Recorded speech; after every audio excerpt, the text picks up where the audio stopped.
The day-to-day working, you manage expectations, not staff.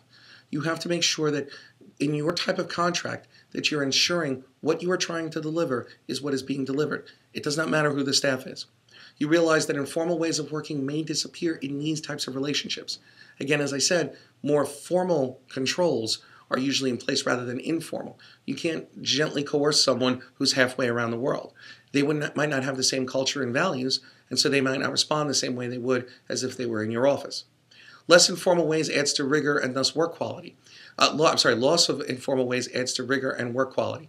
And this is a contentious point because it clearly establishes the line, but the question is that do you get the value that you want? Do you get the thinking out of the box? The answer is no. But what you do get is you get a clear and concise target for service levels and for the maintenance of those items. Integration of two staffs require explicit actions. It is generally, you have these set meetings. You may have a set, not just video conference meetings, but physical meetings where you bring people together. It is very, very difficult to get them together when you have two separate staffs that are not physically located in the same area. And it doesn't matter how far that distance is. It can be a few miles away. The fact that they are physically separate does add to this disjointed nature, and thus communication frequently is important, however it can be done. Supplier development, buying parts and services that go into one's own product and service, assisting one's suppliers to improve their product and services by improving their process. This is just a synergy item. It is making sure that your supplier is constantly training their people or that they are upgrading their own equipment. You want to make sure that everything is clear from the supplier, that they are improving, because as your supplier improves, your service levels also improve. The concept of offshoring, obviously everybody understands offshoring because we hear it in the news all the time. Companies turn to offshoring to tap on lower labor costs, and there's an ample supply of qualified people. Offshoring options are broadening. They can do many things now, customer service, back office processing. Many people are not happy with outsourcing, and when they turn offshoring. But it is a part of the way things have been done. We can look over history and we can see how different operations, even during the American Civil War, after the Civil War, they were outsourced from or moved from the North to the South to take advantage of lower labor costs because of the devastated South.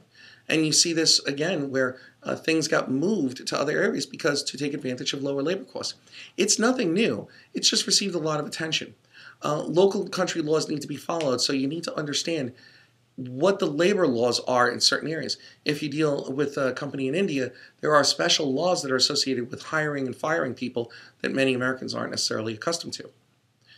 You can use offshoring to an advantage, but the real thing is that a major criticism is it decreases the skills and knowledge of the client's IS organization.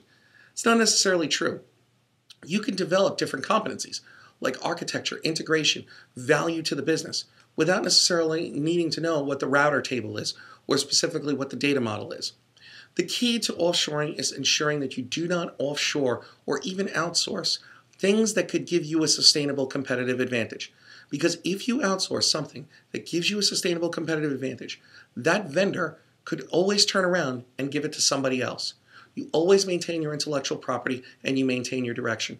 So it's important to understand customers, understand the demographics, offer end-to-end services, and dominate the screen, so controlling where the information ends up. You need to make sure that you control all these aspects of the offshoring contract.